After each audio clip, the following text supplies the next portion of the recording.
चुनाव आयोग के खिलाफ जब आंदोलन हो रहा था तो एसिड फेंका गया एक आदमी पर, आंदोलनकारी पर। बताइए इससे बढ़ के और क्या होगा।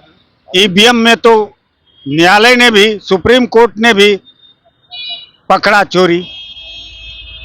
अब चंडीगढ़ हो या मध्य प्रदेश हो या राजस्थान हो, छत्तीसगढ़ हो, कंप्लेन देने के बावजूद कोई कार्रवाई नहीं होता है। विपक्ष कितनों कंप्लेन करे, चुनाव आयोग कोई कार्रवाई नहीं करती।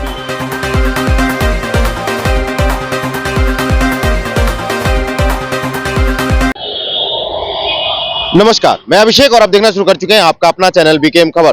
देखिए, अब जो है कि अब देश में एक बार फिर से जो है कि ईवीएम को लेकर के जो है कि आवाज उठना शुरू हो गया है। अब लोगों का कहना है कि ईवीएम को हटाया जाए और बैलेट पेपर से जो है कि चुनाव कराया जाए। अब इस पे जो है कि बात करने के लिए हमारे साथ अजय कुशवाहा जी हैं, हम इनसे बात करेंगे और आइए जान के आखिरकार ईवीएम से क्या कुछ दिक्कत आ रही है, क्या कुछ अब ईवीएम को हटाने की बात आने लगी है। अब तो आंदोलन हो रहा है, सब चीज हो रहा है। ईवीएम में तो न्यायालय ने भी, सुप्रीम कोर्ट ने भी पकड़ा चोरी।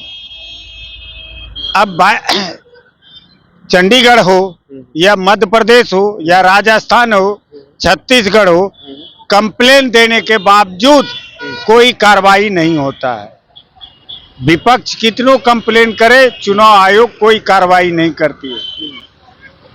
जब बैंक से रुपया हैक हो सकता है तो ईवीएम क्यों नहीं हैक हो सकता है? ये मूर्खता वाली बात करता है कोई। पैसा एटीएम से निकल जाता है, बैंक से निकल जाता है और कहता है कि ईवीएम हैक नहीं हो। चिप्स तो वही लगा रहता है। ये सोचने वाली बात है और समझने वाली बात है।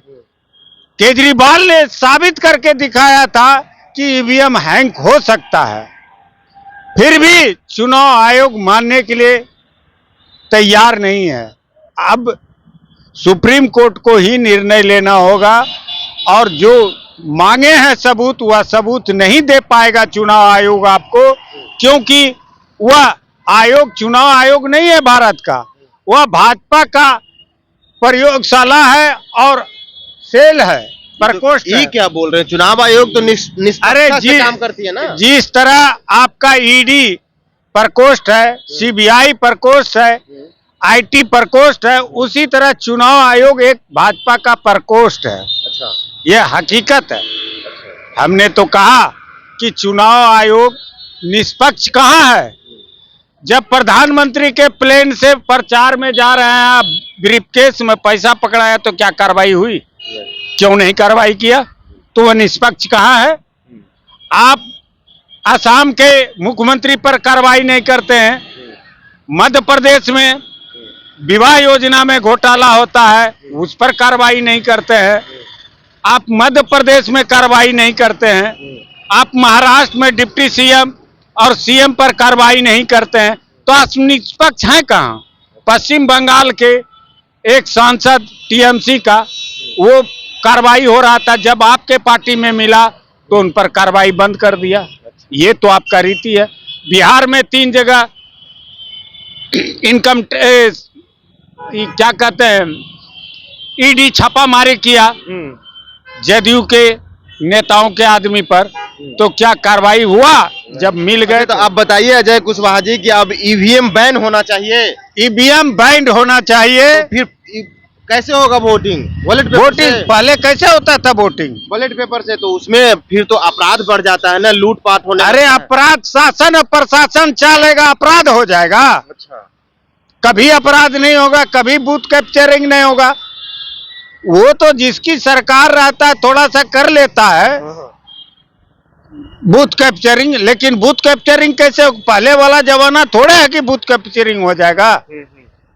अब हर गांव में हर पार्टी का मेंबर है, जागरूक है। तो अब ईवीएम हटा करके जो है कि बैलेट पेपर से एकदम बैलेट पेपर से चुनाव होना चाहिए।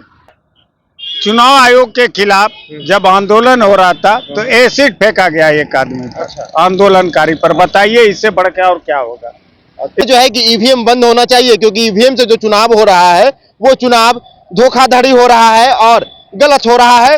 तो चुनाव जो है कि पूरी तरीका से बैलेट पेपर से होनी चाहिए। विपक्षों का भी आवाज उठने लगा है और अब जो है कि पहले दिल्ली के जंतर मंतर पे जो है कि इसका आंदोलन किया जा रहा था, अब जो है कि यह आंदोलन तेज होती जा रही है और अब बिहार में भी जो है कि आंदोलन शुरू हो गया है। अभी जो है कि देखें कि एनसीपी के द्वारा भी जो है कि चुनाव आयोग का पुतला दहन किया गया। अजय कुशवाहा जी भी जो है कि ये भी बोल रहे हैं कि ईवीएम बैन होना चाहिए और जो हमारे देश के लोग हैं वो भी बोल रहे हैं। फिलहाल के लिए इतना ही। आप क्या सोचते हैं? अपनी प्रतिक्रिया कमेंट बॉक्स में जरूर दें। बने रहें बीकेएम खबर के साथ। जय हिंद, जय बिहार।